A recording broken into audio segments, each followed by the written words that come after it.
سورة الفاتحة.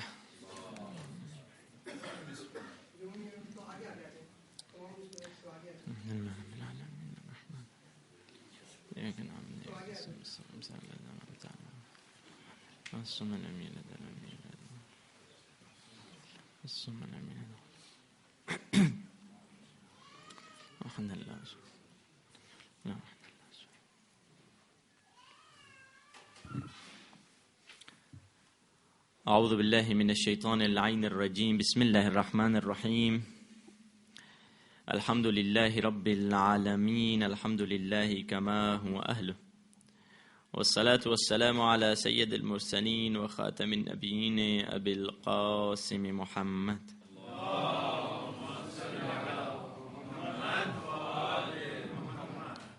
وآلہ الطیبین الطاہرین المعصومین واللعنة الدائمة على أعدائهم أجمعين من الآن إلى لقاء يوم الدين.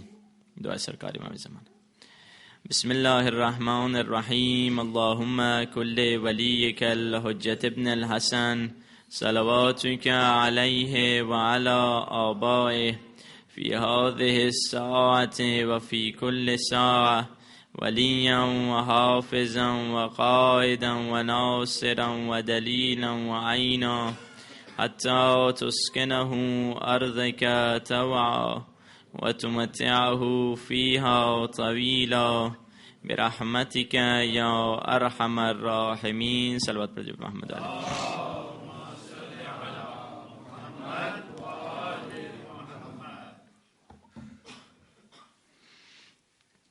أما بعد فقد قال الله سبحانه وتعالى في كتابه المجيد وفرقانه الحميد وقوله الحق وهو أصدق الصادقين. بسم الله الرحمن الرحيم. قد جاءكم من الله نور وكتاب مبين. صلوات پر جبر محمد علیہ.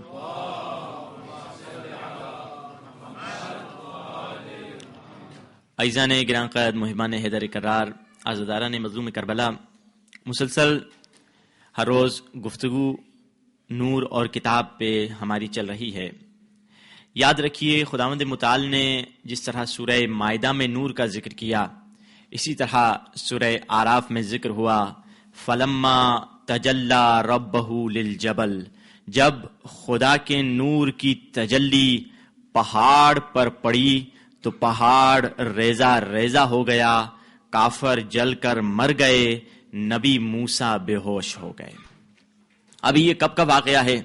در حقیقت کافروں کو حضرت موسیٰ نے کہا کہ خدا پر ایمان لے کر آؤ، خدا واحد ہے، خدا احد ہے، خدا لا شریک ہے، اور خدا پر ایمان لے کر آؤ. تو کافر کہنے لگے اے موسیٰ ہم اس خدا پر کیسے ایمان لائیں جو نظر نہیں آتا. یعنی پتہ چل گیا کافروں کی یہ پرانی عادت تھی، جو چیز نظر نہیں آتی اس پر یقین نہیں رکھا کرتے، چاہے وہ نظر نہ آنے والا پردے میں بیٹھا ہوا امام معصوم کیوں نہ ہو. انکار کر دیتے ہیں، جو نظر نہیں آ رہا تو اس کا وجود ہی نہیں ہے. تو انہوں نے کہا ہم نہیں جانتے، ہم نہیں مانتے اس خدا کو. تو حضرت موسیٰ نے کہا چلو کوہ طور پہ چلتے ہیں.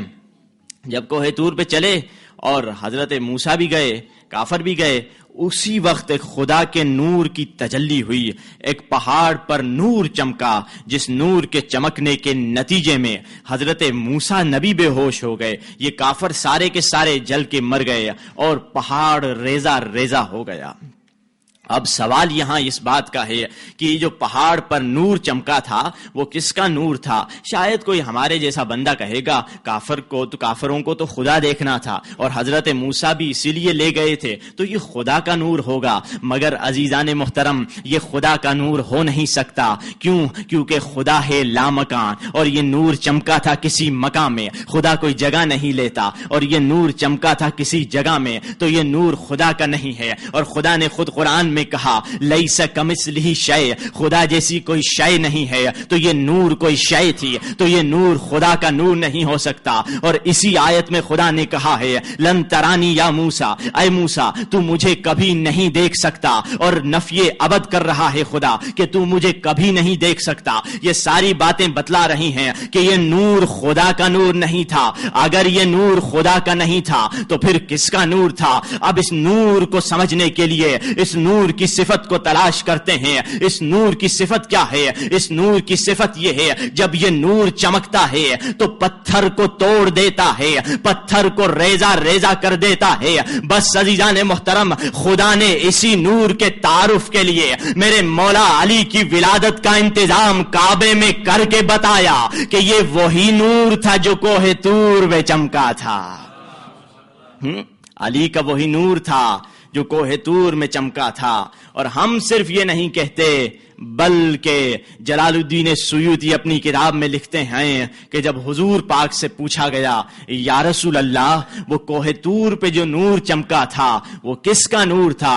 حضور پاک نے فرمایا وہ میرا اور میرے بھائی علی کا نور تھا. صلوات پڑھ بولو محمد.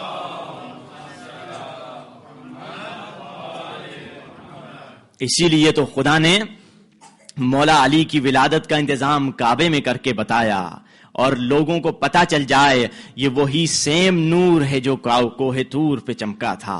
اسی لیے تو ہم کہتے ہیں جہاں ثنائے علی میں کمال آتا ہے, جہاں ثنائے علی میں کمال آتا ہے قلندران طبیعت کو حال آتا ہے.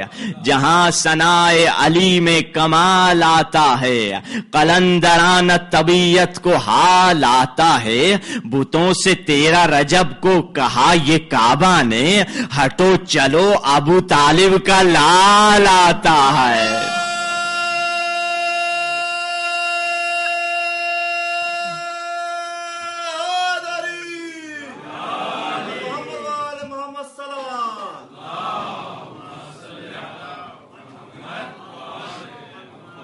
اب عزیزان محترم, کل آپ نے سنا کہ کچھ لوگ کہتے ہیں کہ نبی, ائمہ اطہار, انبیاء یہ معصوم نہیں ہے. کچھ دلائل پیش کیے رسول کی عصمت پر, انبیاء کی عصمت پر اور اولیاء کی عصمت پر. اب کچھ دلائل آج پیش کر دیتے ہیں کہ قرآن مجید میں خداوند متعال نے فرمایا, خداوند متعال نے شیطان کا ورڈ کوٹ کیا. شیطان نے کیا کہا؟ میرے مالک میں سب کو گمراہ کر دوں گا, لأغوینہم اجمعین, میں سب کو گمراہ کر دوں گا. پھر کیا کہا؟ الا عبادک منہم المخلصین, ہاں میں سب کو گمراہ تو کر لوں گا مگر جو مخلص بندے ہیں ان کو گمراہ نہیں کر سکوں گا. اب یہ مخلص بندے کون ہیں جن کے بارے میں شیطان خود اعتراف کر رہا ہے, ایڈمٹ کر رہا ہے سب کو گمراہ کر لوں گا مگر ان مخلص بندوں کو گمراہ نہیں کر سکوں گا. قرآن مجید میں ارشاد ہوا بسم اللہ الرحمن الرحیم, حضرت موسیٰ کے بارے میں کہا کان مخلصا رسولا نبیا, حضرت موسیٰ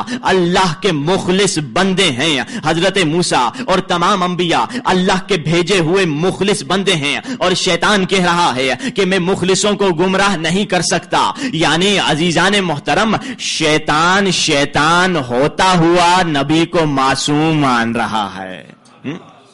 شیطان ہے مگر کہہ رہا ہے میں نبی کو گمراہ نہیں کر سکتا. اور آگے بڑھیں, قرآن میں حضرت ذوالقرنین کا ذکر ہوا.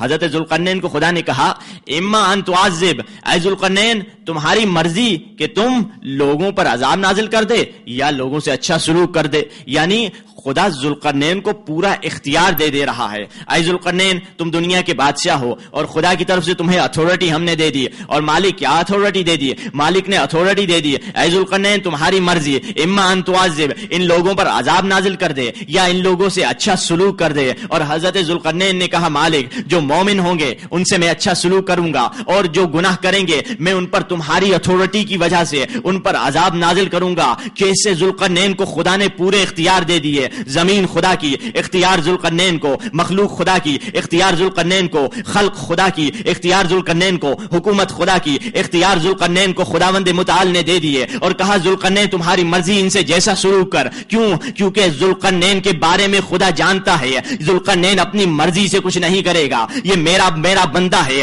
اور جو میں چاہوں گا یہ وہی کرے گا. ذوالقرنین نبی کو تو خداوند متعال نے اس دنیا میں اختیار دے دیا مگر اس عظیم ہستی کا کیا مقام ہوگا جسے قیامت کے میدان میں خدا کہہ دے یا علی انت قسیم النار والجنہ, یا علی تیری مرضی جسے جنت میں لے جائے جسے جہنم میں بھیج دے. یہ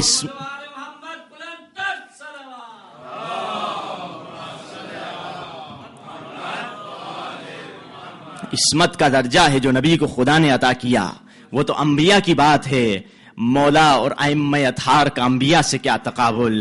یہ بات یاد رکھ کے عقیدے کی بات ہے، اس بات کا لقب ہی کلید نجات ہے. یہ بات یاد رکھ کے عقیدے کی بات ہے، اس بات کا لقب ہی کلید نجات ہے. دوزخ منافقوں کی عبادت کا ہے جہیز، جنت علی کے ذکر کی پہلی زکات ہے. صلوات پڑھ جو محمد عالم صلی علی محمد. اب آپ نے جس طرح ابتدا میں سنا کہ مولا کی ولادت کا انتظام خدا نے کعبے میں کیا، اب دیکھیے کعبے کے متعلق جہاں تک قرآن مجید میں ارشاد ہوا کہ حضرت بی بی مریم کے بارے میں خداوند متعال نے قرآن میں ارشاد ہوا کہ جب حضرت بی بی مریم کو حضرت عیسیٰ کی ولادت ہو رہی تھی تو حضرت بی بی مریم سے کیا کہا خدا نے کہ اے مریم یہ کوئی زچا خانہ نہیں، یہ کوئی بچہ پیدا کرنے کی جگہ نہیں. اے مریم اگر چاہتی ہو اپنا بچہ پیدا کر تو کہیں اللہ کے گھر سے، اللہ کے عبادت خانے سے باہر جا کر بچہ پیدا کر. یہ حضرت بی بی مریم کا مقام ہے جو اللہ کی سلیکٹڈ خاتون ہیں، جن سے خدا نے کیا کہا اے مریم یہ بچہ پیدا کرنے کی جگہ نہیں، گھر سے، میرے گھر سے باہر جا کر بچہ پیدا کر. اور علی علیہ السلام کی والدہ سے یہ نہیں کہا، علی علیہ السلام کی والدہ کو اپنے گھر سے بلایا اور کہا میرے گھر میں اندر آ کر بچہ پیدا کر. ہاں یہ ہے بیوی کا مقام، حضرت فاطمہ بنت اسد کا مقام. اور حضور پاک نے کبھی جب مولا علی علیہ السلام کی ولادت ہوئی، تاریخ نے یہ واقعہ لکھا ہے 3 دن 3 راتیں حضرت بی بی فاطمہ بنت اسد کعبے میں اندر ہیں. اور خداوند متعال نے مولا علی سے پہلے حضرت ابراہیم کے زمانے میں خداوند متعال نے حضرت ابراہیم کو حکم دیا تھا اے ابراہیم انطہر بیتی للطائفین والعاکفین والرکع السجود، کہ اے ابراہیم اس میرے گھر کو طہارت دو، اس میرے گھر کو صاف کرو، اس میرے گھر کو پاک کرو تاکہ نماز پڑھنے والے آئیں یہاں نماز پڑھیں. یعنی یہ کام پہلے ہو چکا تھا، مگر جب مولا متقیان کی ولادت ہوئی کوئی ایسی روایت نہیں ملتی. 3 دن 3 راتیں حضرت بی بی فاطمہ بنت اسد کعبے میں اندر رہی ہیں، مگر کوئی جھوٹی سے جھوٹی ایسی روایت نہیں ملتی ہے جس میں یہ لکھا ہو کہ رسول خدا نے ولادت کے بعد لوگوں سے کہا ہو کہ اس جگہ کو پاک کر لو، اس جگہ کو دھو لو. خداوند متعال یہ اعلان کر رہا ہے کہ اے لوگو جہاں تم پیدا ہوتے ہو تم اور ہو اور اہل بیت اور ہیں، تم میں فرق ہے. جہاں تم پیدا ہوتے ہو وہ جگہ اتنی نجس ہو جاتی ہے اگر کوئی وہاں نماز پڑھے تو اس کی نماز نہیں ہوتی، مگر جہاں علی پیدا ہوتے ہیں وہ جگہ اتنی پاک ہو جاتی ہے جس کی طرف رخ کر کے کوئی نماز نہ پڑھے تو اس کی نمازیں نہیں ہوتی.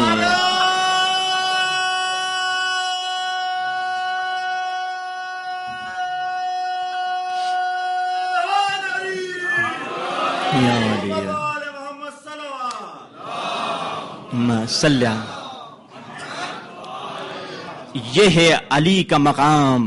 اسی لیے تو حضور پاک نے فرمایا علی مع القرآن والقرآن مع علی. علی قرآن کے ساتھ ہیں، قرآن علی کے ساتھ ہے. جو قرآن ہے وہ صامت قرآن کتاب ہے اور ناطق قرآن علی ہیں. علی قرآن کے ساتھ ہے، قرآن علی کے ساتھ ہے.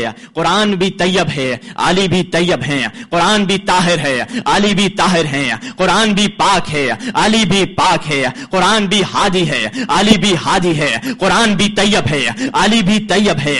قرآن بھی رہبر ہے، علی بھی رہبر ہیں. قرآن بھی ہدایت ہے، علی بھی ہدایت ہے. قرآن میں آئے انما، علی ہے سرتاج انما. قرآن میں آئے حل عطا، علی ہے صاحب مسند حل عطا. قرآن میں آئے حل عطا، علی ہے صاحب مسند حل عطا. قرآن میں سورہ کوثر، علی ہے ساقی کوثر. قرآن میں سورہ عمران، علی ہے فرزند عمران. قرآن میں سورہ محمد، علی ہے برادر محمد. قرآن میں سورہ مدثر، علی ہے داماد مدثر. قرآن میں سورہ مزمل، علی ہے سوار دوش مزمل. قرآن میں سورہ یونس، علی کی مددگاری سے مچھلی کے پیٹ سے نکلے نبی یونس. قرآن میں سورہ یوسف، علی کی مددگاری سے کنویں سے نکلے نبی یوسف. قرآن میں سورہ نوح، علی تھے بادبان کشتی نوح. قرآن میں سورہ ابراہیم، علی کے وسیلے سے آگ گلزار بنی برائے ابراہیم. قرآن میں سورہ توبہ، علی کے وسیلے سے قبول ہوئی آدم کی توبہ. قرآن میں سورہ فتح، علی ہے فاتح خیبر. قرآن قرآن میں بسم اللہ الرحمن الرحیم، علی ہے نقطہ بائے بسم اللہ الرحمن الرحیم. قرآن کی جانب بھی دیکھنا عبادت، علی کی جانب بھی دیکھنا عبادت. جو قرآن کی بے حرمتی کرے اس پر بھی عذاب الہی، جو علی کی بے حرمتی کرے اس پر بھی عذاب الہی.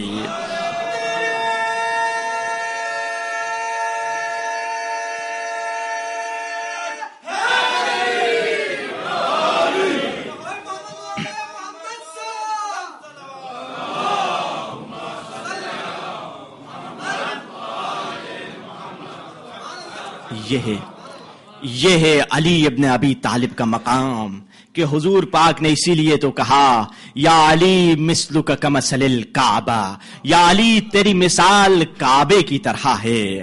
کعبہ کیا ہے؟ کعبہ وہ جگہ ہے جہاں لوگ طواف کرتے ہیں. رسول خدا نے یہ بتلا دیا یا علی تمہاری مثال کعبے کی طرح اس طرح ہے. اگر کوئی کعبے سے منہ پھیر کر نمازیں پڑھیں تو اس کی ساری نمازیں باطل، اگر کوئی علی سے دل پھیر کر نماز پڑھے اس کی نمازیں باطل. ہاں، یہ ہے علی کی مثال کعبے کی طرح ہے. کعبے کو لوگ سرکولیٹ کرتے ہیں، طواف کرتے ہیں، یعنی کعبہ لوگوں کی زندگی کا محور ہونا چاہیے. علی کی محبت بھی ہماری زندگی کی محور ہونی چاہیے، جس کے اطراف ہم طواف کرتے رہیں. اگر کوئی کام کر رہے ہیں تو ایک دفعہ علی کی محبت سے پوچھیں کہ میں یہ کام کروں یا نہ کروں، اور وہ مجھے ہدایت کرے، وہ مجھے صحیح رستہ دکھائے. یاد رکھیے علی کی اگر محبت آ جائے اور علی کی محبت زندگی کا محوری رشتہ، محوری حصہ بن جائے ہماری زندگی میں، یاد رکھیں کبھی گمراہ نہیں ہوں گے. سینٹرل پوائنٹ ہونا چاہیے. طواف کا مقصد اور طواف کا فلسفہ یہی ہے کہ زندگی میں خدا سینٹرل پوائنٹ ہونا چاہیے اور اولیاء خدا سینٹرل پوائنٹ ہونے چاہیے جو ہم ان کا طواف کرتے ہیں. طواف کا یہ مطلب نہیں 7 چکر لگا کے آ جائیں، بلکہ نہیں، پوری زندگی میں خدا اور اولیاء خدا سینٹرل پوائنٹ ہونے چاہیے. یہ ہے کعبے کا مقصد، یہ ہے طواف کا مقصد. کل آپ گفتگو سن رہے تھے مولا متقیان کی کہ حضور پاک نے جس غلیظ صفت کی طرف ہمیں متوجہ کیا، وہ کون سی صفت تھی؟ وہ دنیا کی محبت کی صفت تھی، جس میں لوگ بھول جاتے ہیں ہر شے کی طرف توجہ ہے مگر بھول جاتے ہیں خدا کی طرف توجہ ہے کہ نہیں. اور دیکھیں گے لوگ ٹینشن لیں گے، اچھا میرا بچہ ہے وہ ایجوکیشن اچھی حاصل کر لے خوش ہوں گے، وہ یونیورسٹی میں اچھے گریڈ لے لے خوش ہوں گے، اچھی ڈگری اسے مل جائے خوش ہوں گے، اچھی یونیورسٹی میں اسے داخلہ مل جائے خوش ہوں گے. یعنی ان چیزوں کی طرف خوش ہونا چاہیے، علم میں بڑھنا چاہیے، ماشاءاللہ بہت اچھا ہے، دنیاوی چیزوں میں اچھا ہے، مگر اس چیزوں کی طرف وہ توجہ دیتے ہیں مگر کبھی اس چیز کی طرف توجہ نہیں دیتے ہیں. کیا میرا بچہ 5 وقت کی نمازیں وقت پر پڑھ رہا ہے؟ کیا میرا بچہ اللہ کی طرف آ رہا ہے؟ میرا بچہ دن بدن گزرتے ہوئے اچھا گریڈز تو اس کے بڑھتے جا رہے ہیں مگر خدا کی نظروں میں اس کے گریڈز بڑھ رہے ہیں یا نہیں بڑھ رہے؟ اگر انسان کی نظر میں اللہ پہ توکل ہو تو اللہ کے لیے بھی کرے گا، انسان ہر کام اس کا اللہ کے لیے ہو جائے گا. اب دیکھیے جو واقعہ ہم نے پہلے بتایا تھا اس دن گھر میں کہ حضرت خضر و موسیٰ کا واقعہ، جس میں آخری اس کا بٹ جو ہے کہ حضرت خضر اور موسیٰ سے خدا نے کیا کہا، حضرت خضر سے پہلے کا، اور حضرت خضر نے حضرت موسیٰ سے کہا کہ جاؤ اس دیوار کو بناؤ. اور دیوار جب بنانے کے بارے میں حضرت موسیٰ نے پوچھا آپ اس ٹوٹی ہوئی دیوار کو کیوں بنا رہے ہیں، گاؤں والے اتنے خراب لوگ تھے. تو حضرت خضر نے جواب میں کیا کہا کہ کچھ یتیم بچے ایسے ہیں جن کا مال یہاں چھپا ہوا ہے، اور ان یتیم اگر دیوار ٹوٹ جاتی وہ مال نکل جاتا اور دوسرے لوگ ان کے مال پر قبضہ کر لیتے. یعنی خدا یہ بہت عظیم درس دے رہا ہے. ایک آیت سے کتنے درس لے سکتے ہیں ہم قرآن کی، اور یہ دوسرا درس ابھی ہم یہاں لے سکتے ہیں کہ جب خدا دیکھتا ہے اچھے نیک ماں باپ ہیں جنہوں نے بچوں کے دینداری کے لیے محنت کی ہے، تو خدا اپنے معصوم نبیوں سے مزدوری لیتا ہے کہ ان یتیم بچوں کی جا کے خدمت کریں. معصوم نبیوں سے مزدوری لی خدا نے. کس کی خدمت کریں؟ ایک معمولی سے یتیم بچے تھے، مگر کیسے یتیم بچے تھے؟ جن کے ماں باپ نے اللہ پہ توکل کیا تھا، جن کے ماں باپ نے بچوں کو دینداری سکھائی تھی. وہ تو مر گئے مگر خدا نے بتایا تم چلے جاؤ گے پھر یہ میں ان کا مددگار رہوں گا، میں ان کی پناہ بن جاؤں گا. ایک صلوات پڑھ محمد عالم.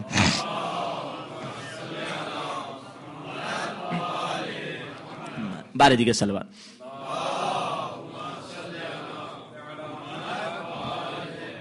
یعنی خداوند متعال کا یہ بہت بڑا درس ہے. میں نبیوں کو بھی بھیج دوں گا تمہارے بچوں کی خدمت کرنے کے لیے، ایسی بات نہیں ہے. بس تم مجھ پہ توکل رکھو، میں ان چیزوں کو اہمیت دو جن چیزوں کو اہمیت دینی ہے دنیا میں، کن چیزوں کو امپورٹنس دینی ہے. کبھی کبھار ہم بھول جاتے ہیں. اب دیکھیے یہ دنیا کی محبت میں لوگ اتنے گرفتار ہو جاتے ہیں. کتنے نیک کام ہیں، ان نیک کام ان سے چھوٹ جاتے ہیں. کتنے اچھے کام ہیں، اچھے کام چھوٹ جاتے ہیں. اب سوال ہے کہ کیا ہم پیسے نہیں کمائے؟ نہیں، پیسے کمائے، کیوں نہیں کمائے؟ حضور پاک تاجر تھے، حضور پاک تجارت کرتے تھے، بزنس مین تھے.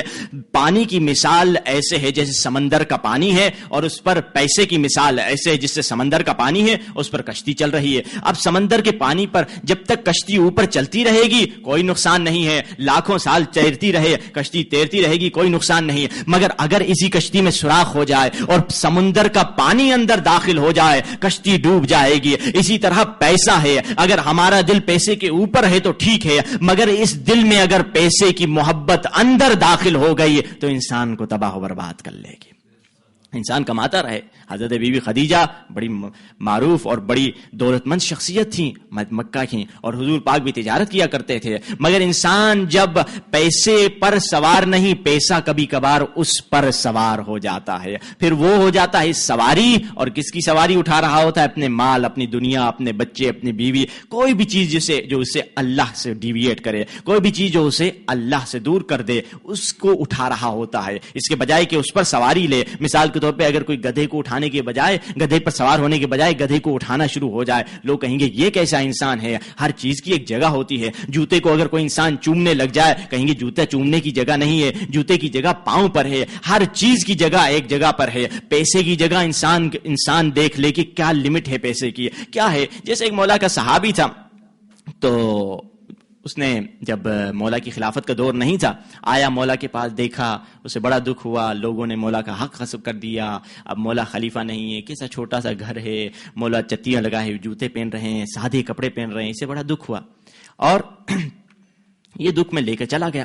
اب جب خلافتیں گزری، جب مولا کی حکومت کا وقت آیا، اسے بڑی خوشی ہوئی کہ الحمدللہ حق اپنی جگہ پہ واپس لوٹ آیا اور مولا خلیفہ ہو گئے ہیں. اب اس نے سوچا اب تو وہ گھر نہیں ہوگا جو مولا کا پہلے تھا، اب تو اچھا بڑا حال ہوگا ہم جیسے چاہنے والوں کے لیے. جا کے وہاں ٹانگ پہ ٹانگ رکھ کے لیٹیں گے، بیٹھیں گے، عیش کریں گے. اچھا مولا کی حکومت. ہم تو مولا جب مصیبتوں میں تھے اس وقت بھی مولا کے عاشق تھے. مولا کی عاشق اس لیے نہیں ہے کہ مولا کے پاس حکومت ہے، مگر اس کے ذہن میں ایک خیال بن گیا تھا کہ ہاں مولا اب ہماری مدد کریں گے، اب بڑے چین سے جا کے زندگی کریں گے. مگر جا کے دیکھا تو دیکھا وہی گھر ہے، وہی ٹوٹی ہوئی چھت، وہی علی کی جگہ، وہی کرسی، وہی بیٹھنے کی جگہ، وہی شمع، وہی قلمدان، ہر چیز وہی ہے. کہنے لگا مولا یہ کیا، آپ کی اتنی حکومت آ گئی ہے، ایک گھر بنا لیجیے اپنا، کوئی اچھا گھر بنا لیں جہاں سکون سے جا کے رہیں. مولا نے کہا میں نے گھر بنایا ہے. کہا اچھا، بڑی خوشی ہوئی. کہا مولا نے کہا چلو چلتے ہیں. اس نے سوچا مولا نے کہیں باہر گھر بنایا ہے، جیسے یہ پیسے والے لوگ کہیں کنٹری سائیڈ میں، کہیں بیچز کے نزدیک گھر بناتے ہیں. اس نے مولا نے کہیں باہر گھر بنا دیا ہے، شاید مولا ادھر لے جا رہے ہیں مجھے. کہا ٹھیک ہے چلو. اب مولا نے کہا چلو. کہاں پہنچے؟ قبرستان میں جا کے پہنچے، اور وہاں کہا العاقل، عقل مند وہ ہے جو غیر موقت اور عارضی جگہ پہ انویسٹ نہیں کرتا، وہاں انویسٹ کرتا ہے جو ابدی اور ہمیشہ رہنے والی ہے.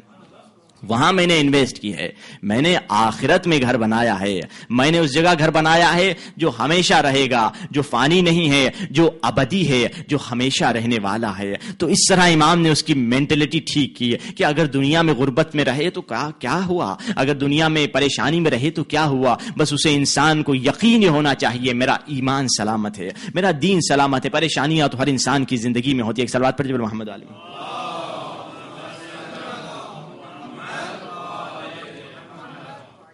تو انسان جب مال کما رہا ہے، انسان جب پیسہ کما رہا ہے، حدیث میں ہے ہر انسان جو بھی مال کما رہا ہے وہ اس کا ذمہ دار ہے. ذمہ دار کس طرح ہے؟ چاہے وہ پورا خرچ کر کے جائے، چاہے خرچ نہ کر کے جائے. جیسے مولا کے ایک صحابی تھے اور بڑے تاجر تھے، ساتویں امام جعفر صادق علیہ الصلوۃ والسلام کے زمانے کے محمد والے مولا کے زمانے کا واقعہ ہے. تو مولا کے ایک بہت اچھے تاجر صحابی تھے جو ہمیشہ آتے تھے حج پر دور سے، اور حج پر آتے تھے اور مولا کے گھر پہ ٹھہرتے تھے، اور مولا کے صحیح اچھے چاہنے والے تھے.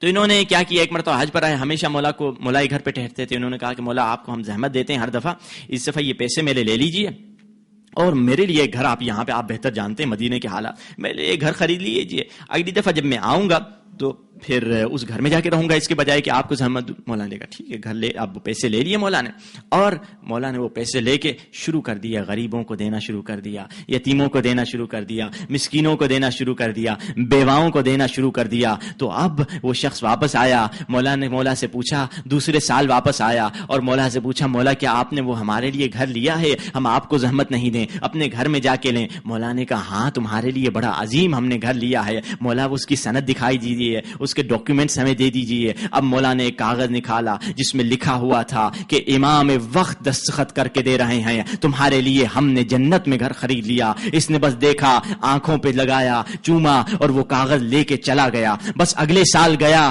اور اسی سال اس کا انتقال ہو گیا۔ امام جانتے تھے اسے مدینے میں گھر کی ضرورت نہیں، اسے وہاں ضرورت ہے، رسول خدا کے ساتھ گھر کی ضرورت ہے۔ اسی سال مر گیا، بچوں کو وصیت کر کے گیا کہ میری کفن میں میرے ساتھ رکھنا۔ بچوں نے دفنا دیا، امام کا ہاتھ کا لکھا ہوا کفن میں رکھا، اور اگلے دن جب بچے آئے بچوں نے دیکھا وہی کاغذ قبر کے اوپر پڑا ہوا تھا اور ان کے بابا کی دستخط تھی کہ ہم نے یہ گھر ریسیو کر دیا۔ صلوات پڑھ جو محمد۔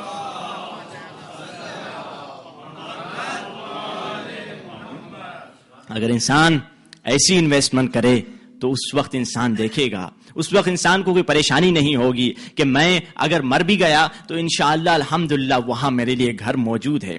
تو جس چیز کی طرف میں آپ کی متوجہ کر رہا تھا آپ کو، وہ یہ تھی کہ جب بھی انسان کوئی کام کر رہا ہے، کوئی پیسے کما رہا ہے، کوئی مال کما رہا ہے، اس مال کا وہ ذمہ دار ہے۔ یہ نہیں کہ میں نے مال کما لیا اور چھوڑ کے چلا گیا، نہیں، اس کا میں ذمہ دار ہوں۔ اگر میں باپ ہوں گھر کا، میں نے مال کمایا، میں نے 2 لاکھ، میں نے 1 لاکھ ڈالر کمایا اور چھوڑ کے چلا گیا بچوں کے لیے، اب وہ میرا مال تھا جس کو میں نے اپنی زحمت سے کمایا تھا۔ اگر میرے بچے نیک کام کریں تو صحیح، مگر اگر وہ بچوں برے کام کرنے شروع ہو جائیں میری تربیت نہ دینے کی وجہ سے، اگر وہ گناہ کریں گے تو اس کا عذاب میرے اعمال نامے میں بھی لکھا جائے گا۔ میں تو چلا گیا، میں نے کوئی گناہ نہیں کیا، میرے بچے گناہ کر رہے ہیں مگر اس کا عذاب مجھے مل رہا ہے۔ انسان اپنے عمل پہ ذمہ دار ہے۔ انسان کیا کر رہا ہے؟ 7ویں امام کے غریب صحابی ہیں، خواب میں دیکھتے ہیں کہ قیامت کا عالم ہے، قیامت کا عالم ہے، قبریں پھٹتی ہیں اور مردے قبر سے نکلتے ہیں، اور اسی عالم میں ایک ایسی قبر ہے، ایسے قبر میں سونے والا ہے جس پہ اتنا عذاب ہو رہا ہے، جس پہ اتنا عذاب ہو رہا ہے کہ عذاب کی شدت کی وجہ سے وہ اپنی قبر سے اٹھ نہیں سک رہا۔ کن پہ تھوڑا عذاب ہے، کن پہ زیادہ ہے، مگر اس گنہگار شخص پہ سب سے زیادہ عذاب تھا۔ جب اس نے یہ سچویشن دیکھی تو حیران ہو گیا، مگر اچانک اس نے کیا منظر دیکھا کہ کچھ آسمان سے فرشتے اترے جن کے ہاتھوں میں مرہم تھا، اور مرہم جا کے اس عذاب ہونے والے کے جسم پہ لگاتے ہیں، اس کا جسم پرفیکٹ ہو جاتا ہے، وہ صحیح ہو جاتا ہے اور اٹھ کے نکل جاتا ہے۔ یہ حیران ہوتا ہے یہ کیسا خواب ہے، مولا کے پاس آتا ہے، کہتا ہے مولا میں نے یہ خواب دیکھا۔ امام فرماتے ہیں یہ جو شخص تھا تو گنہگار، مگر مرنے سے پہلے ایک انتظام کر کے گیا تھا۔ اپنے شہر میں دیکھا لڑکے در بدر پھر رہے ہیں، بچوں کے پاس ایجوکیشن نہیں ہے، تو اس نے اپنے شہر میں اسکول اور مدرسے کا قائم کیا، مدرسے کو قائم کیا، در در پہ جاتا تھا، اپنے بچے کو بھیج دیجئے، ہم نے مدرسہ کھولا ہے۔ جو اب وہ مر گیا مگر وہ مدرسہ ادھر باقی ہے، جب وہاں چھوٹے چھوٹے بچے جا کر اللہ کا نام لیتے ہیں اس کا اجر اس کے اعمال نامے میں لکھا جاتا ہے۔ یعنی جو اچھا کام بھی کر کے گیا اس کا اعمال نامہ ہے، اگر ویسے پیسے چھوڑ کے چلے گئے، کسی نے آپ کے ہمارے پیسے سے گناہ کیے، اس وقت ہمارے اعمال نامے میں بری چیزیں لکھتی چلی جائیں گی۔ اسی لیے تو امام فرماتے ہیں ہر انسان جب مر جاتا ہے اس کا اعمال نامہ بند ہو جاتا ہے، مگر چند ایسے لوگ ہیں جن کے اعمال نامے بند نہیں ہوتے۔ وہ شخص جس نے کوئی مدرسہ قائم کیا، وہ شخص جس نے کوئی اسپتال بنائی، وہ شخص جس نے کوئی کتاب لکھی یا چھپوائی، کوئی بھی ایسا کام جو اس کے مرنے کے بعد باقی رہے، تو اب اس کا اعمال نامہ ظاہراً تو بند ہو گیا ہے مگر حقیقت میں اس کا اعمال نامہ کھلا ہوا ہے، نیکیاں آتی چلی جا رہی ہیں، آرامش اور سکون آتا چلا جا رہا ہے۔ اس کے برخلاف ہم نے کوئی اچھا برا کام شروع کر دیا، ہم مر گئے، برا کام چل رہا ہے، اس کا گناہ ہمیں ملے گا۔ ماں باپ ہیں، جس طرح بری عادتوں بچوں کو سکھا لیتے ہیں بعض خود ماں باپ بیٹھ کے، اگر ماں باپ نے نیک عادت سکھائی، بیٹا ہر روز ہم سب گھر میں بیٹھ کر مل کر دعا افتتاح پڑھیں گے، زیارت عاشورہ پڑھیں گے، صبح کو دعا عہد پڑھیں گے، کوئی اس طرح کی عادت بچوں پہ دلوا دی، اب آپ چلے گئے، اگر وہ بچے جب تک یہ کام کر رہے ہیں آپ کو وہ ثواب ملتا چلا جائے گا۔ اس کے برخلاف اگر آپ نے کوئی بری عادت شروع کروا دی، ماں باپ بیٹھ کے بچوں کے ساتھ فلمیں دیکھ رہے ہیں، صحیح غلط صحیح فلمیں دیکھ رہے ہیں، اب بچوں کو عادت ہو گئی ہے، آپ مر گئے، بچے پھر بھی مل کے فلمیں دیکھ رہے ہیں، اب اس کا گناہ آپ کے سر پہ لکھا جائے گا، اس کا گناہ ہمارے اعمال نامے میں آئے گا۔ اسی لیے قیامت کے دن کتنی ایسی حجاب والی عورتیں ہوں گی، با پردہ عورتیں ہوں گی، پردے دار عورتیں ہوں گی، خدا کی طرف سے حکم ملے گا انہیں جہنم میں پھینک دو، فرشتوں سے کہیں گی ہمیں کیوں جہنم میں پھینکا جا رہا ہے؟ کہیں گی ہاں، آواز آئے گی ہاں تم تو نماز پڑھتی تھی، تم جانماز پہ بیٹھی رہتی تھی، مگر تمہاری بچی کہاں بازاروں میں گھوم رہی تھی، تمہارا بیٹا کہاں بھٹک رہا تھا، تمہیں یہ فکر نہیں تھی کہ تمہارا بیٹا کہاں ہے، تمہاری بیٹی کہاں ہے، تم اپنی عبادت کی فکر میں تھی، اور اس کے گناہ کے نتیجے میں خدا تمہیں جہنم میں ڈال رہا ہے۔ کیوں؟ کیونکہ تم نے بچے کی صحیح تربیت نہیں کی، اور بچوں کی تربیت کرنا اس جگہ اور اس شہر اور اس ملک میں سب سے بڑا جہاد ہے۔ اگر انسان کر لیتا ہے اور اس میں کامیاب رہ جاتا ہے، کامیاب ہو جاتا ہے، خدا کا لاکھ لاکھ شکر ادا کرے، کیونکہ یاد رکھیں حضور پاک کسی دن ٹھنڈی سانس لیتے ہیں، اصحاب سے کہتے ہیں کہ اے میرے اصحاب، آخر الزمانہ کے بچے، اور پوچھا گیا یا رسول اللہ آپ کیا کہنے چاہ رہے ہیں؟ تو حضور پاک نے کہا آخر الزمانہ کے جو ماں باپ ہوں گے، اینڈ آف ٹائم کے جو ماں باپ ہوں گے، وہ اپنے بچوں وہ عمل سے مجھ پہ تبرہ کر رہے ہوں گے، اور میں بھی ان سے برات کا اعلان کرتا ہوں۔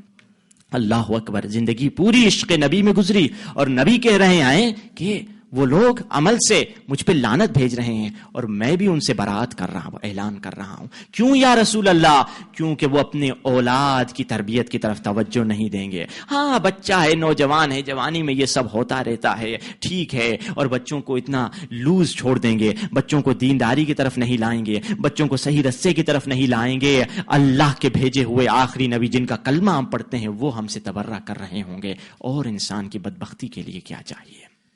انسان جب دنیا داری میں مصروف اور مشغول ہو جاتا ہے، اتنا گمراہ ہو جاتا ہے اپنے بچوں کی تربیت سے۔ کیوں؟ یہ دنیا میں جب انسان آیا ہے، مولا فرما رہے ہیں اے انسان جب تو گناہ کرتا ہے، گناہوں کے نتیجے میں شاید کتنے ایسے لوگ ہوں گے جنہیں 1,00,000 سال تک قبر میں رہنا پڑے۔ جب انسان دیکھتا ہے 1,00,000 سال اس دنیا میں بیمار ہو گئے، لوگ آتے ہیں، ہمدم آتا ہے، کوئی پانی پلانے والا ہے، کوئی ڈاکٹر ہے، کوئی کیا ہے، مگر وہاں نہ ڈاکٹر ہے، نہ پانی پلانے والا، نہ کوئی مدد کرنے والا۔ مولا بتلا رہے ہیں اے انسان یاد رکھ، اے نادان، اے انسان ضعیف، اپنے اس ضعیف بدن پر رحم کر، تجھ میں طاقت نہیں ہے اے انسان، تجھے 1,00,000 سال اگر اس جگہ میں رہنا پڑے تو کیا تم نے اس کے لیے تیاری کی ہے یا نہیں کی ہے؟ کیا تم تیار ہو یا نہیں؟ تیاری بغیر چلے جا رہے ہو۔ یاد رکھیں عزیزان محترم، جب انسان اس دنیا میں گناہ کرتا ہے، کمزوری کرتا ہے، غفلت کرتا ہے، تو اسے کوئی نقصان اللہ نے آزاد بنایا ہے۔ مولا نے خود ریزن بتایا ہے کیوں ہم غفلت میں ہیں،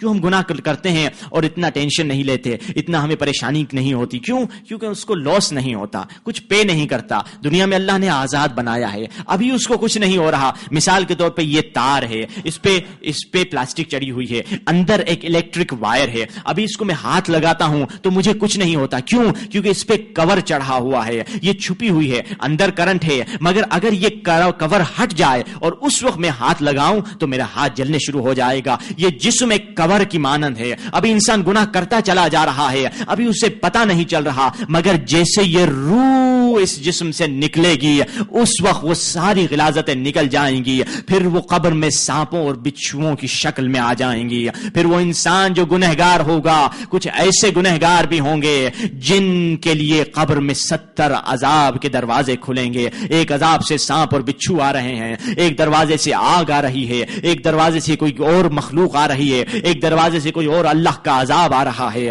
اس وقت انسان کو پتا چلے گا جب روح بدن سے نکل جائے گی. اسی لیے تو قرآن میں خدا نے فرمایا کہ جب قیامت کا دن ہوگا گنہگار سے کہا جائے گا اقرا کتابک کفی بنفسک اليوم علیک حسیبا. پڑھ اس کتاب کو جس میں تمہارے اعمال نامے ہر عمل لکھا ہوا ہے.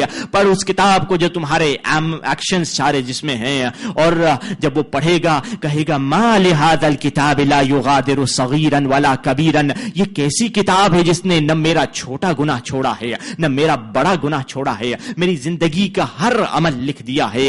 مثقال ذرۃ خیرا یرا یا پھر مثقال ذرۃ شرا یرا, کہ ذرہ برابر بھی جو میں نے کیا ہے اس کو بھی ان فرشتوں نے لکھا ہے. اور اب اس وقت انسان کیا پچھتائے گا, اس وقت کیا ہے, کیا کرے گا. جیسے ایک بزنس مین کی مثال لے لیجئے. ایک بزنس مین نے 50 سال اس نے بزنس کیا ہے, اگر ایک دم اس کا بزنس لاس ہو جائے, بینکرپٹ ہو جائے, کتنے لوگوں کو ہارٹ اٹیک ہو جاتا ہے, مر جاتے ہیں. کیوں؟ 50 سال کا بزنس ہے, اتنا بنایا, اب ایک دم ختم ہو گیا.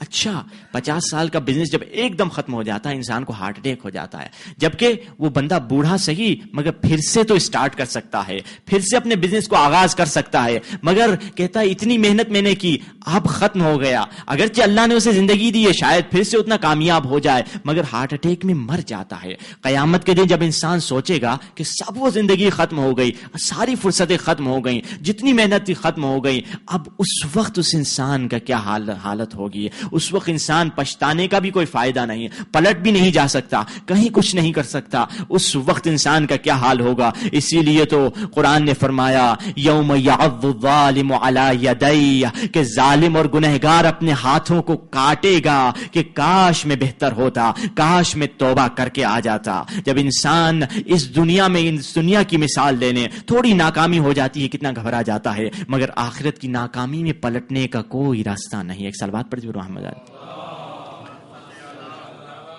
محمد والے محمد وعجل فرج.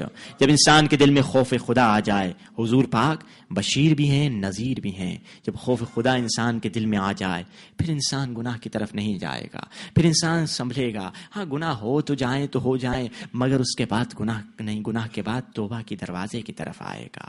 خداوند متعال انسان گنہگار کا انتظار کرتا ہے. خداوند متعال بہانہ ڈھونڈ رہا ہوتا ہے کہ یہ گنہگار میرے دروازے پہ آ جائے, یہ گنہگار توبہ کے لیے میرے پاس چلا آ جائے.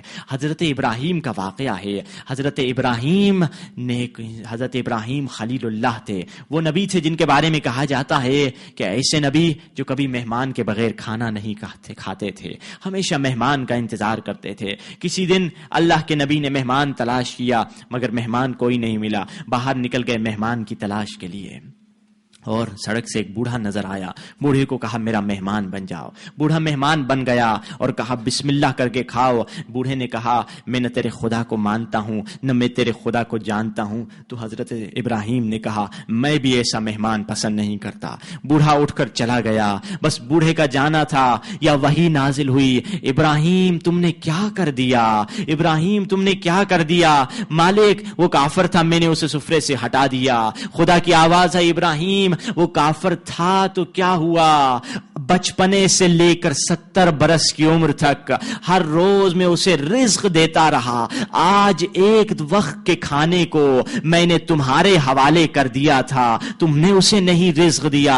ابراہیم جب تک اسے واپس نہیں لاؤ گے میں تم سے راضی نہیں ہوں گا. اب نبی ابراہیم نکلتے ہیں, بوڑھے کو تلاش کرتے ہیں, تمنائیں کرتے ہیں, خواہش کرتے ہیں آ جاؤ میرے ساتھ کھانا کھاؤ. ابراہیم کو کہتا ہے وہ بوڑھا کہ تب تک نہیں آؤں گا جب تک یہ نہ بتا دو اٹھایا کیوں تھا, اب منتیں کیوں کر رہے ہو. تو بوڑھے سے کہتے ہیں جب میں نے تمہیں اٹھایا میرے رب نے مجھے ایسے کہا. بوڑھا روتا روتا سجدے میں گر گیا, مالک میں نے تمہیں بھلا دیا تھا پر تو نے مجھے نہیں بھلایا.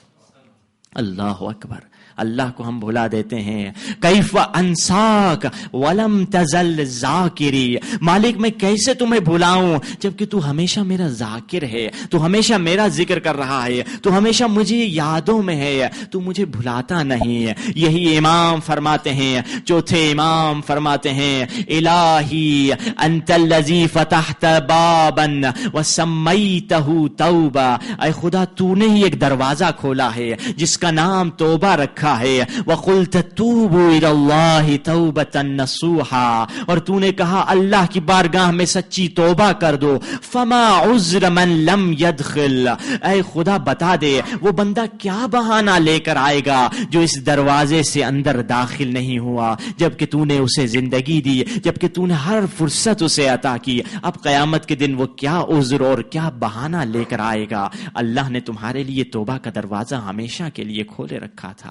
خدا گنہگار کا ایسے انتظار کرتا ہے جیسے کائنات میں کوئی شخص کسی کا انتظار نہیں کرتا.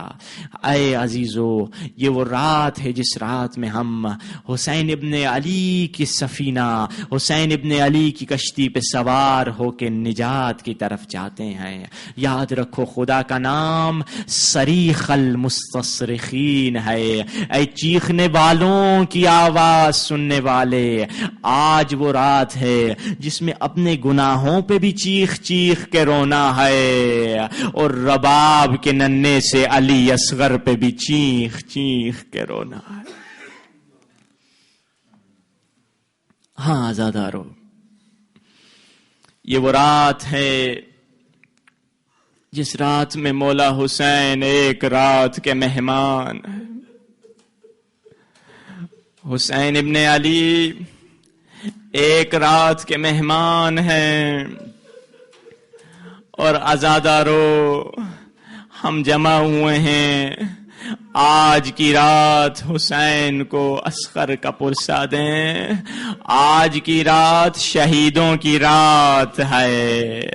آج ماں کے پاس بیٹا موجود ہے, بھائی کے پاس بہن موجود ہے, مگر کل کی جو رات ہوگی وہ غریبوں کی رات ہوگی. پھر بھائی نہیں بچیں گے, پھر دل کے جیالے نہیں بچیں گے, گود کے پالے نہیں بچیں گے. ہاں آزادارو, یقین جانو علی اصغر کے مصائب پڑھنا آسان نہیں ہے. ایک ہندوستان کے عالم تھے, ٹرین کا سفر کر رہے تھے, مجلس پڑھنے محرم میں کہیں جا رہے تھے. ساتھ میں ایک سکھ بیٹھا ہوا تھا. سکھ نے پوچھا, مولانا آپ مولانا ہیں, ذرا بتائیے کربلا میں کیا ہوا تھا.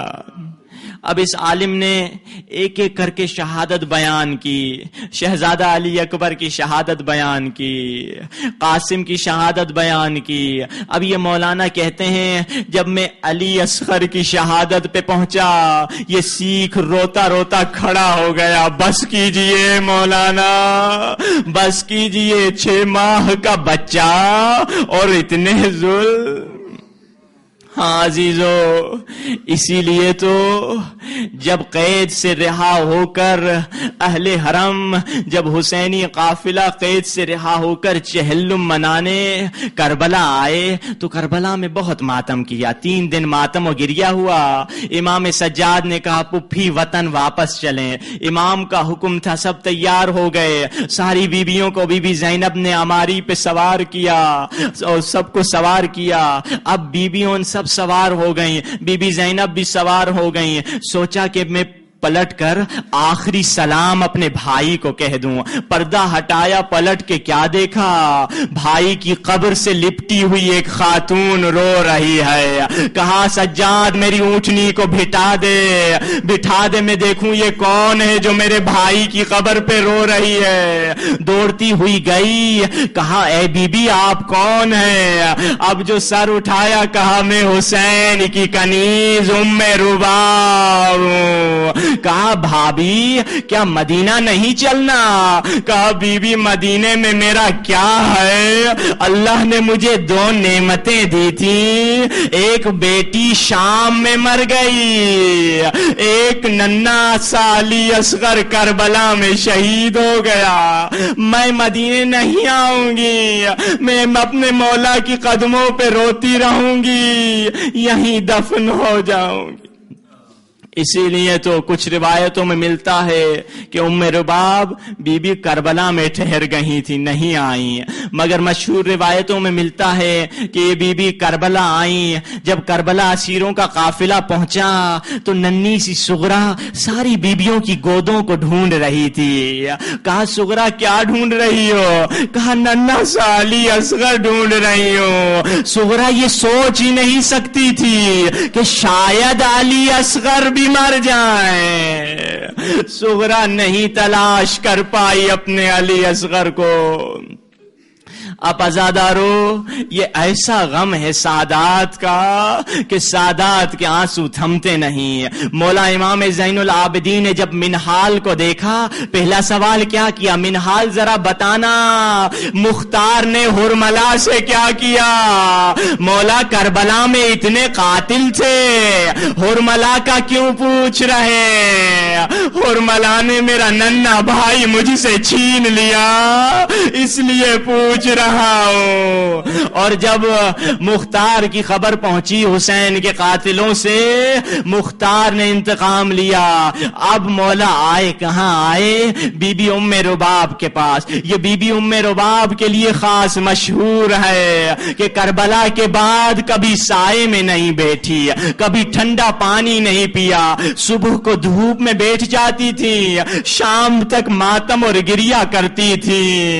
اور مولا آئے ام رباب کے پاس، کہا اماں جان قاتلین حسین مارے گئے، اماں چلو سائے میں آ جاؤ۔ کہا بیٹا سجاد میں مر جاؤں گی، سائے میں نہیں آؤں گی۔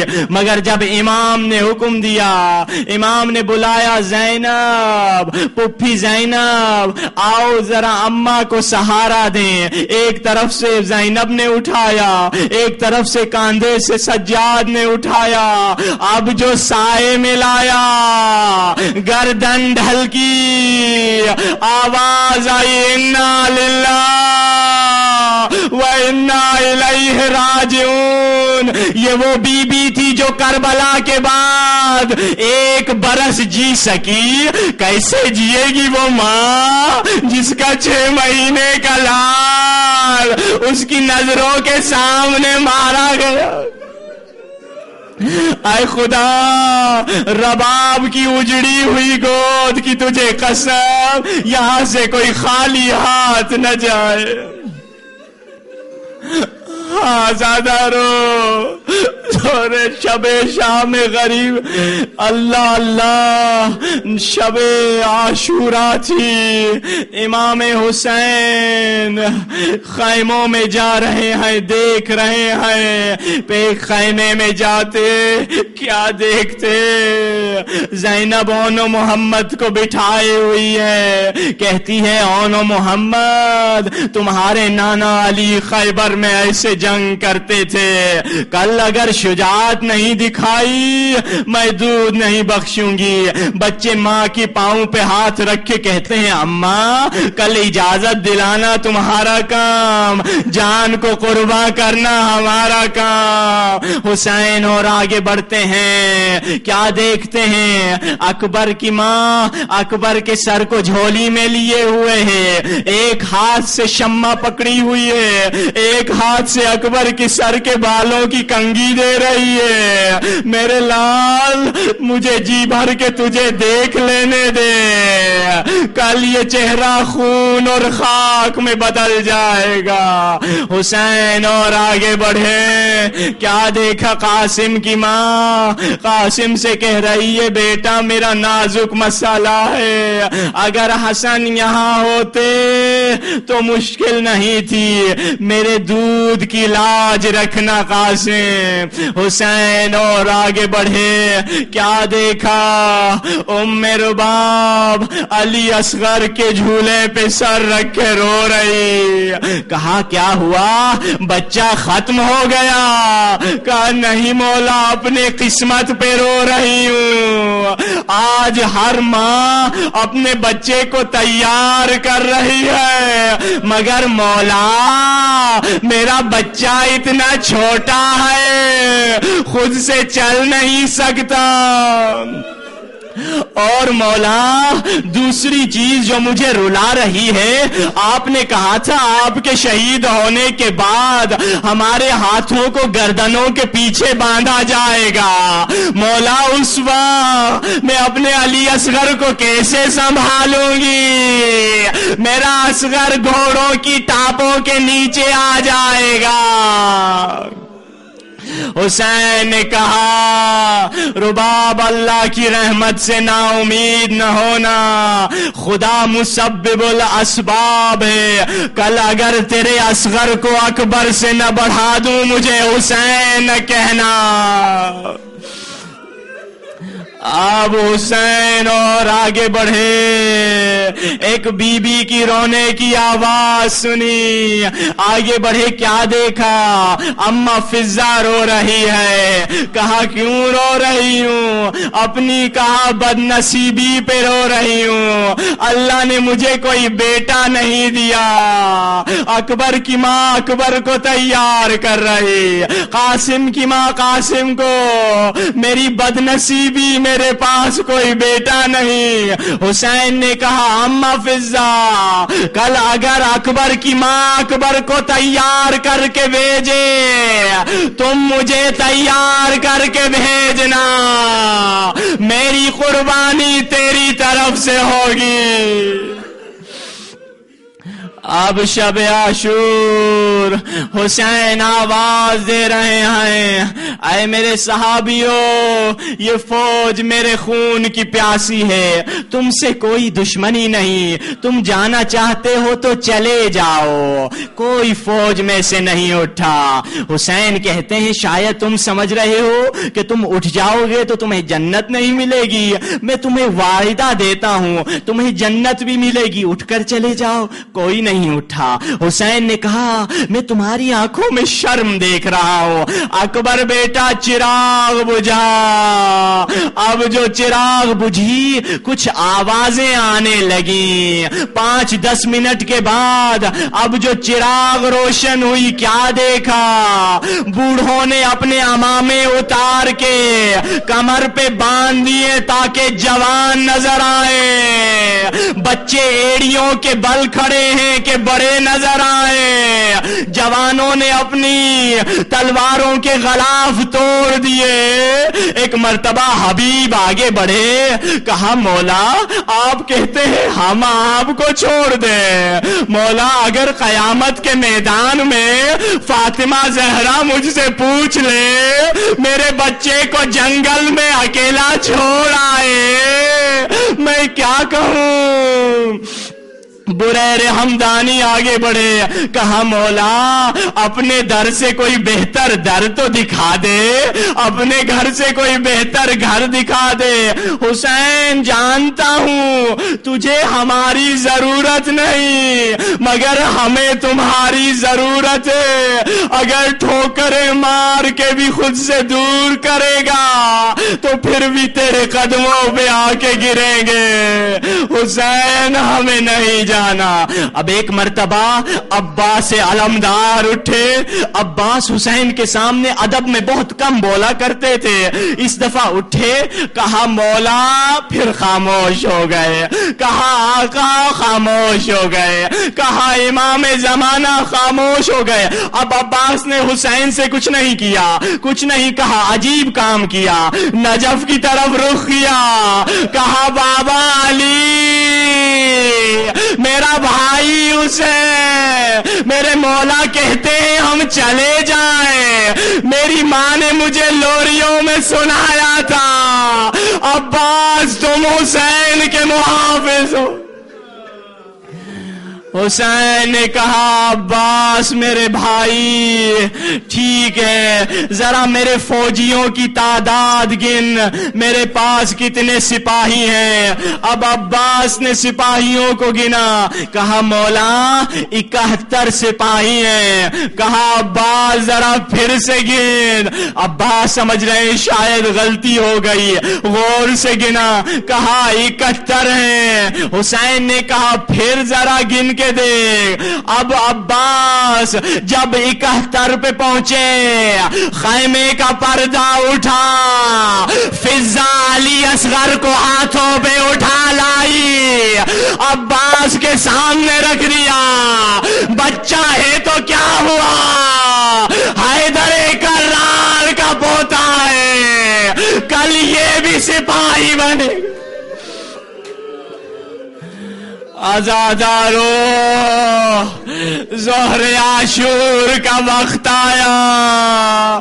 حسین نے آواز استغاثہ بلند کی، ہر من راب بن یرب حرم رسول اللہ، حل من ناصر ینصرنا. اب جب حسین نے استغاثہ بلند کیا، خیمے سے بلند آواز میں بیویوں کی گریے کی آواز آئی، فضا دوڑتی ہوئی آئی. مولا علی اصغر نے جھولے سے اپنے آپ کو گرا دیا. ننا سا علی اصغر حسین خیمے میں آتے ہیں، بی بی رباب سے کہتے ہیں، رباب اس بچے کے لیے پانی لے کر آتا ہوں. اب بی بی رباب نے کیا کیا، اب بچے کو تیار کیا، نئی پوشاک پہنائی، آنکھوں میں سرما لگایا. میرا چھوٹا ننا مجاہد جا رہا ہے. سپاہی کو تیار کیا اور مولا کے ہاتھوں میں دیا. اب مولا جانے ہی چاہ رہے تھے، رباب کا دل تھا، آخر ماں کا دل تھا. کہا مولا ذرا ٹھہر جائیے، میرا بچہ مجھے دے دیجئے. بچہ واپس لیا. ایک مرتبہ علی اصغر کو دیکھا، علی اصغر نے آنکھیں کھولی، ماں کی آنکھوں میں دیکھا. کہا میرے لال، ابھی تم بابا کی گود میں ہوگے، بیٹا تیر کھا کے رونا نہیں، مسکرا دینا میرے لال. اور بیٹا ابھی بابا کی گود میں ہوگے، کچھ دیر کے بعد اماں فاطمہ زہرا کی گود میں چلا جاؤ گے. اگر دادی نے پوچھ لیا بچے کا منہ دھلا کر کیوں نہیں بھیجا، بیٹا میرا گلہ نہ کرنا، بتا دینا ہم 3 دن کے پیاسے تھے. حسین علی اصغر کو لے چلے. کیسے لے گئے؟ حسین نے اس دفعہ رسول کا امامہ سر پہ رکھا، رسول کی ردا اوڑی کہ بتائیں میں جنگ کرنے نہیں آ رہا، اور اصغر کو غلاف میں ابا کے دامن میں چھپایا. فوج یزید نے سمجھا شاید حسین تھک گئے ہیں، قرآن لے کے آ رہے ہیں کہ مجھے معاف کر دو. مگر حسین نے علی اصغر کو ہاتھوں پہ بلند کیا، کہا ان لم ترحمونی فرحموا هذا الطفل الرضيع. اگر مجھ پہ رحم نہیں کرتے تو اس بچے کا کیا گناہ ہے، اسے پانی پلا دو. مختار نے جب حسین کے قاتلوں سے بدلہ لیا تو قاتلوں سے پوچھا بتاؤ تم نے کیا کیا. کسی نے کہا میں نے حسین کی انگلی کاٹی، کسی نے کہا میں نے عباس کے بازو قلم کیے، کسی نے کہا میں نے اکبر کے سینے کو چھیدا، کسی نے کیا کہا. اب مختار رو رو کر بے ہوش ہو گئے. ہوش میں آئے، کہا اے ظالمو کیا تمہیں رونا نہیں آتا تھا؟ تو ظالم نے کہا ہاں ایک وقت ایسا تھا جب میں رویا اور ساری یزیدی فوج روئی. کہا وہ کون سا وقت تھا؟ کہا وہ وقت تھا جب حسین نے کہا اصغر کو پانی پلا دو، فوج نے کہا تو اپنے لیے پانی مانگ رہا ہے. حسین جلال میں آئے، کہا اصغر حجت خدا کے بیٹے ہو، حجت تمام کرو. علی اصغر اپنی چھوٹی سی زبان خشک ہونٹوں پہ پھیرنے لگے. فوج یزید منہ چھپا کے رونے لگی اور کیا کہا؟ الم تروہ کیف یتلظی عطشا. حسین نے کہا اے فوج یزید کیا نہیں دیکھتے میرا اصغر کیسے تلذی کر رہا ہے؟ معلوم ہے تلذی کی کیا معنی ہے عربی میں؟ جب کوئی شکارچی مچھلی کو پانی سے نکالتا ہے مچھلی پہلے تڑپتی ہے، مگر جب مچھلی مرنے کے قریب آتی ہے تو تڑپنے کی طاقت نہیں ہوتی، پھر مچھلی کا منہ کھلتا ہے بند ہوتا ہے، منہ کھلتا ہے.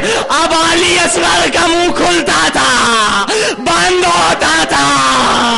علی اصغر میں تڑپنے کی طاقت نہیں. اب عمر ابن سعد نے کہا حرملہ بغاوت ہو جائے گی. تیر چلا، اب جو نشانہ لیا حرملہ کے ہاتھ کانپے، تیر گر گیا، پھر نشانہ لیا، پھر گر گیا. کسی نے پوچھا حرملہ حسین سے ڈرتا یا اصغر سے؟ کہا نہیں، جب میں نشانہ لیتا ہوں خیمے کا پردہ اٹھتا ہے، ایک کالے برقعے میں بیوی نظر آتی ہے، گویا سر پہ قرآن اٹھائی ہوئی ہے. اے حرملہ میرے بچے نے تیرا کیا بگاڑا؟ 6 ماہ کا بچہ. کہا حرملہ تیری آنکھوں پہ پٹی رکھتے آئے، پھر تیر چلا. آزادارو جانتے ہو عرب میں 2 قسم کے تیر ہوتے تھے، ایک وہ تیر جو انسانوں کو گرانے کے لیے ہوتا تھا، ایک وہ تیر جو حیوانوں کو گرانے کے لیے ہوتا تھا. حرملہ نے وہ تیر اٹھایا جو انسانوں کے لیے نہیں تھا، جانوروں کو گرانے کے لیے تھا. اسی لیے تو کہا ذبح من الاذن الى الاذن، کان سے کان تھا. علی اصغر ذبح ہو گئے. وفدیناہ بذبح عظیم، ہائے ذبح عظیم، ذبح علی اکبر.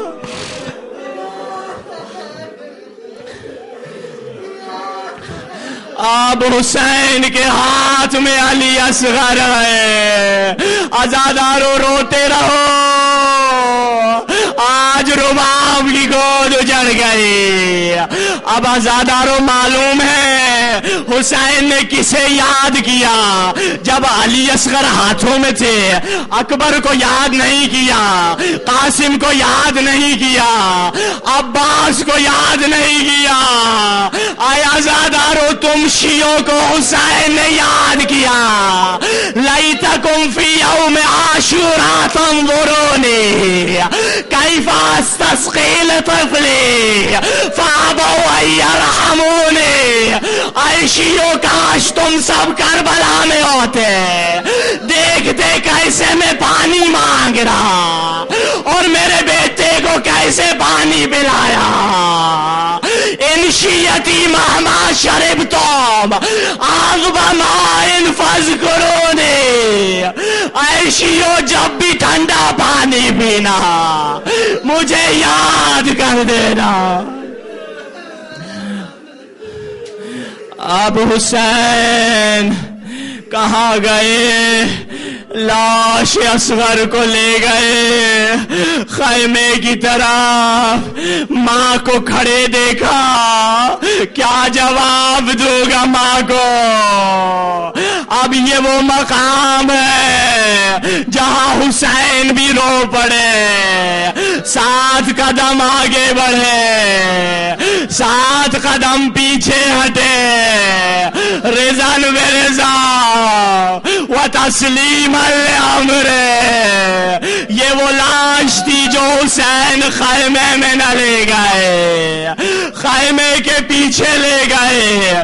حسین امام تھے، جانتے تھے میرے جانے کے بعد لاشوں کو پامال کیا جائے گا، میں نہیں چاہتا میرے اصغر کی لاش پامال، کاش حسین کی حسرت پوری ہوتی۔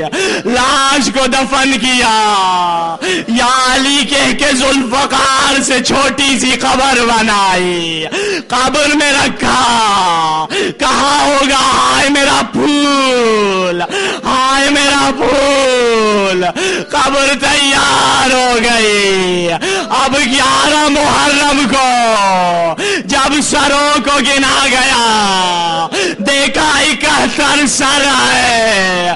کسی نے کہا حسین نے خیمے کو پیچھے علی اصغر کو دفن کیا تھا، اب سادات مجھے معاف کرے، اولاد والوں مجھے معاف کرو۔ بڑی سخت روایت ہے، عمر ابن سعد نے کہا 40 نیزے بردار چلے جائے، زمین پہ نیزہ مارے، اصغر کی لاش مل جائے گی۔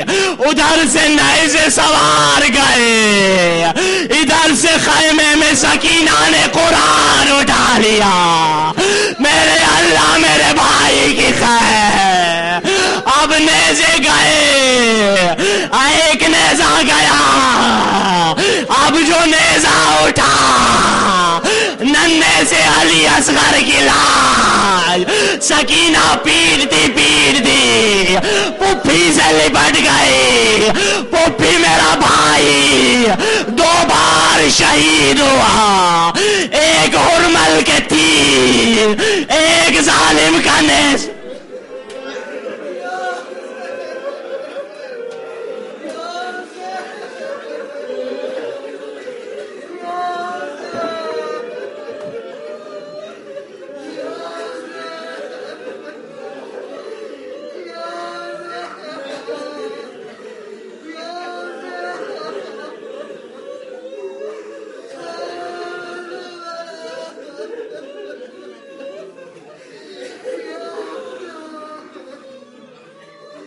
Yeah.